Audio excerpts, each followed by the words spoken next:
السلام علیکم۔ شفق YouTube channel کے ساتھ میں ہوں آپ کی ہوسٹ مہرما۔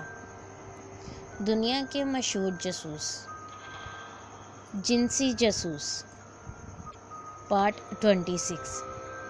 جنسی جاسوسی کی تاریخ میں ماتا ہری بے شک ایک ناقابل فراموش کردار ہے۔ اسی طرح سینتھیا پائن نے بھی جنگ عظیم دوم میں جاسوسی کے اس مخصوص شعبے کو نئی جہتوں سے روشناس کرایا، مگر جنسی جاسوسی کی کہانی فقط ان دو کرداروں تک ہی محدود نہیں۔ کعبہ خانے کے مخبر۔ جاسوسی کو دنیا کا دوسرا قدیم ترین پیشہ کہا جاتا ہے۔ توریت میں بھی ان دو بنی اسرائیل ایجنٹوں کا ذکر ملتا ہے جنہیں شہر پر حملہ کرنے سے قبل خفیہ معلومات اکٹھی کرنے کے لیے 1200 قبل مسیح میں جیری کو بھیجا گیا تھا، اور وہ سیدھے ایک ایسی جگہ پہنچے جہاں اجنبی مردوں کا آنا جانا لگا رہتا تھا۔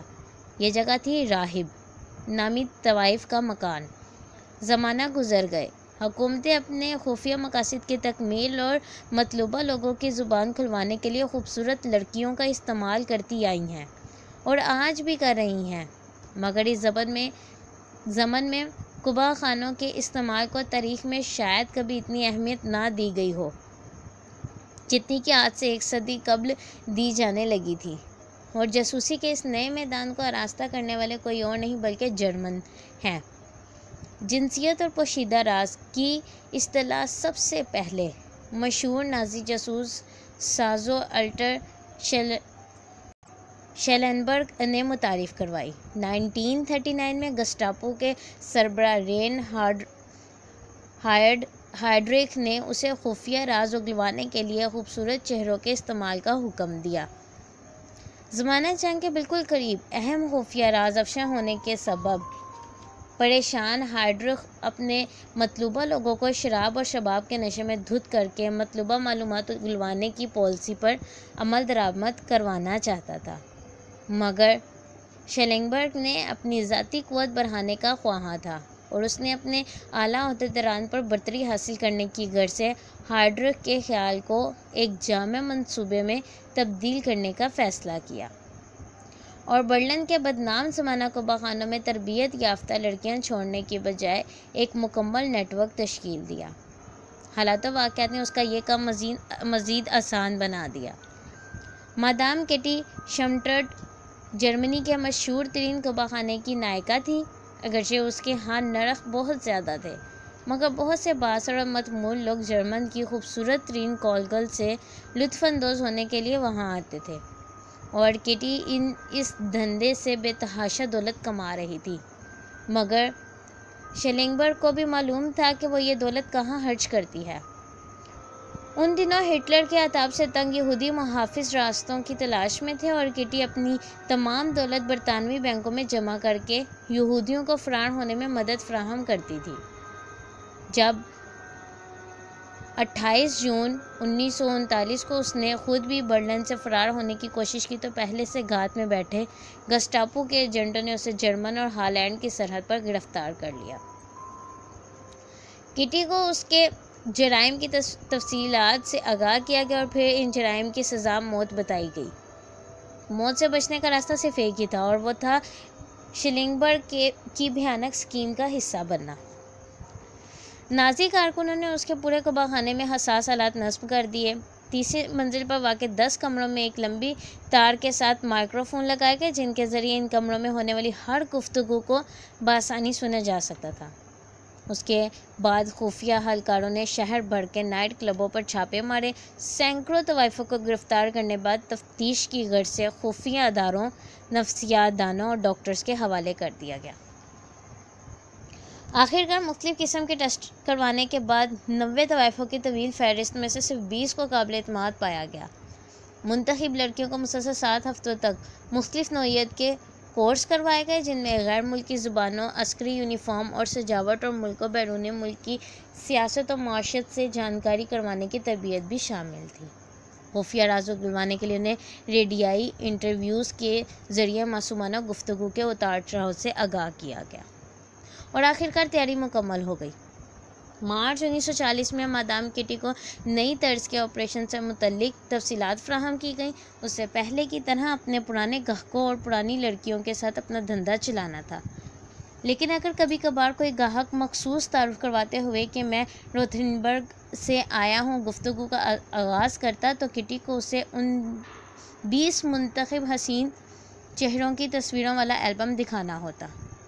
مہمان خصوصی کو لڑکی پسند آنے کی صورت میں کٹی مطلوبہ لڑکی کو فون کرتی، مطلوبہ لڑکی 10 منٹ میں وہاں پہنچ جاتی، مشن مکمل کرنے کے فوراً بعد ہی اسے وہاں سے نکلنا ہوتا۔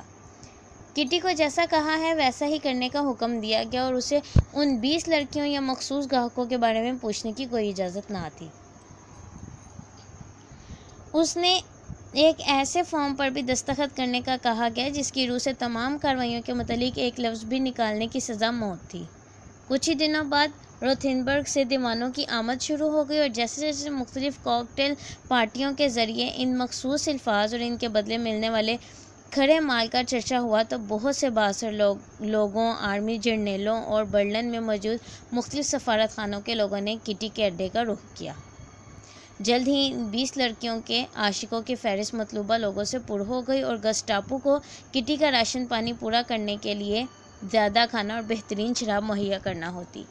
اگلے ایک ہی ماہ میں ریکارڈ شدہ 3000 ڈسکس حاصل کیے گئے اور 1940 کے آخر تک روتھنبرگ سے تعلق رکھنے والے کم از کم 10,000 افراد ان محبت کی دیویوں کے جال میں آ چکے تھے۔ تمام لوگ اتنی باعلم اور مہذب لڑکیوں کے پاس آ کر راحت محسوس کرتے اور شیلنبرگ کی چہرے پر اطمینان کن مسکراہٹ نظر آنے لگی۔ ایک رات شیلنبرگ نے اطالوی وزیر خارجہ کو، جو اس سے قبل ہٹلر سے محبت کا دھرم برتا تھا، ہٹلر کے خلاف ایک مذمتی تقریر کرتے سنا۔ شیلنبرگ کی زبان یہ سب کچھ سن کر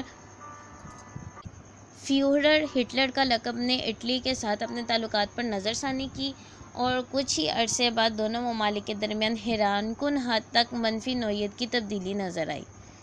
آپریشن کٹی مسلسل 2 سال تک جاری رہا۔ اس دوران صرف ایک موقع پر ہی خفیہ آلات ہٹانے کی نوبت آئی، لیکن جیسے جیسے جنگ کا رخ جرمنی کے خلاف مڑتا نظر آیا تو محبت کرو اور سنو کا نیٹ ورک دشمن کے خلاف کارروائیاں کرنے کا مؤثر ذریعہ بنتا گیا، مگر شاید گسٹاپو کے علم میں نہ تھا کہ اب اس قبہ خانے میں ہونے والی گفتگو فقط ان کی سماعتوں تک محدود نہیں۔ دسمبر 1940 میں رومن سفارت خانے کے سیکرٹری اطلاعات لی جوبو کوشلف نے کچھ کارگروں کو نکاسی والے پائپوں سے مختلف تہوں پر مبنی مشکوک تاروں کا راستہ بدلتے دیکھا اور فوراً ہی سمجھ گیا کہ روتھنبرگ کے پیچھے کیا حقیقت پوشیدہ ہے۔ کولشف نے یہ بات ایک برطانوی جاسوس اور روجرو لسن کو بتائی اور جب اس نے یہ رپورٹ لندن روانہ کی تو مغربی خفیہ ادارے فوراً حرکت میں آ گئے۔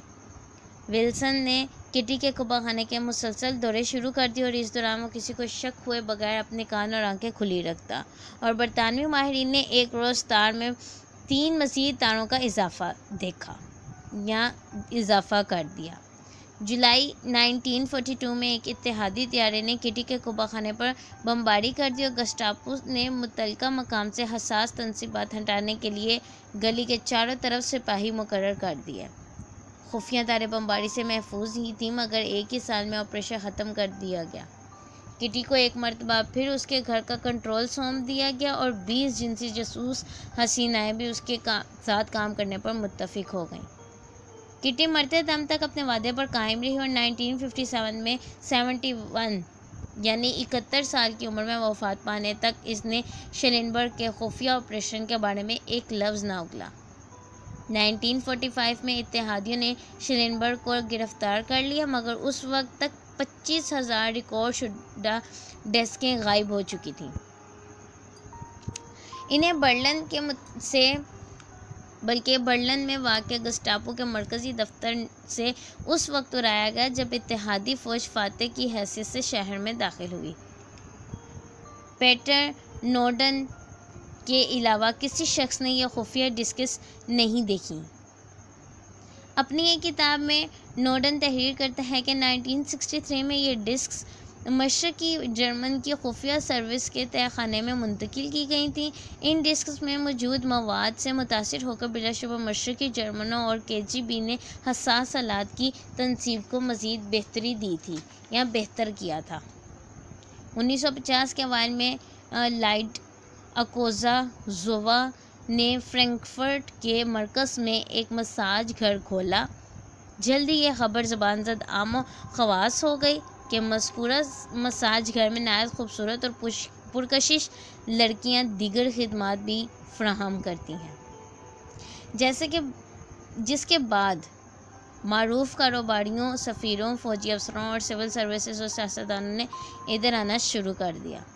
لیکن مساج گھر میں خفیہ صرف جنسیت ہی نہ تھی۔ گاہکوں کو معلوم ہی نہ تھا کہ مائکرو فونز کے ذریعے ان کے ایک ایک لفظ اور ویڈیو کیمروں کے ذریعے ان کی ایک ایک حرکت ریکارڈ کی جا رہی ہے۔ جلد ہی KGB نے بلیک میل کیے جانے والے ممکنہ نشانوں کی ایک طویل فہرست تیار کر لی، مگر لائڈا کے مساج گھر کا مقصد یہیں تک محدود نہ تھا۔ شہر سے 10 میل کے فاصلے پر کیمپ ڈیوڈ کے مقام پر CIA نے یورپی ممالک میں سرگرمیوں کے لیے مرکز قائم کیا تھا، جہاں جاسوسوں کو آہنی پردے کے پیچھے ہونے والے منصوبوں کے بارے میں آگاہ کیا جاتا تھا۔ دیار خیر میں مقیم امریکی لائڈا کے قبہ خانے میں عیش و عشرت کی چند گھڑیاں حاصل کرنے آتے تھے۔ 44 سالہ گیلین روہرر اس شغل کا دلدادہ تھا اور بے دریغ خرچ کرتا تھا۔ روہرر کیمپ ڈیوڈ میں جھوٹ کھوجنے والی مشین کا آپریٹر تھا اور وہاں پر آنے والے ہر جاسوس اس کے منصوبوں، خفیہ شناختوں اور طریقہ کار سے بخوبی واقف تھے۔ اس نے 1960 میں لائڈا کے قبہ خانے کے تفریحی دوروں کا آغاز کیا تھا اور کچھ عرصہ بعد ہی روہرر کو اس کی قابل اعتراض فلم دکھا کر پھانس لیا گیا تھا۔ KGB نے عدم تعاون کی صورت میں یہ فلم اس کے عہدیداروں کو بھیجنے کی دھمکی دی۔ روہرر تعاون کرنے پر آمادہ ہو گیا۔ اگلے 5 سال تک اس نے KGB کو ہر اس شخص کی شناخت اور مکمل پتے سے آگاہ کیا جن کی اسے ضرورت تھی۔ سینکڑوں جاسوسوں کو گرفتار کر لیا گیا اور پھر 1965 میں مغربی جرمنی کی خفیہ سروس میں شامل KGB کے ایک زر خریدنے نے لائڈا کو آگاہ کیا کہ روہرر نظر میں آ چکا ہے۔ رد عمل کے طور پر روہرر نے گرفتاری سے بچنے کے لیے چیک سرحد کا رخ کیا اور لائڈا واپس ماسکو چلی گئی اور اس طرح CIA کے پاس تفتیش کے لیے کچھ نہ بچا۔ اس جاسوسی نیٹ ورک میں اور کون کون شامل تھا اور کس طرح سے اپنی جاسوسی کے فرائض سر انجام دے رہا تھا، تفصیل سے جاننے کے لیے شفق یوٹیوب چینل کو لائک اور سبسکرائب کرنا مت بھولیں۔ شکریہ۔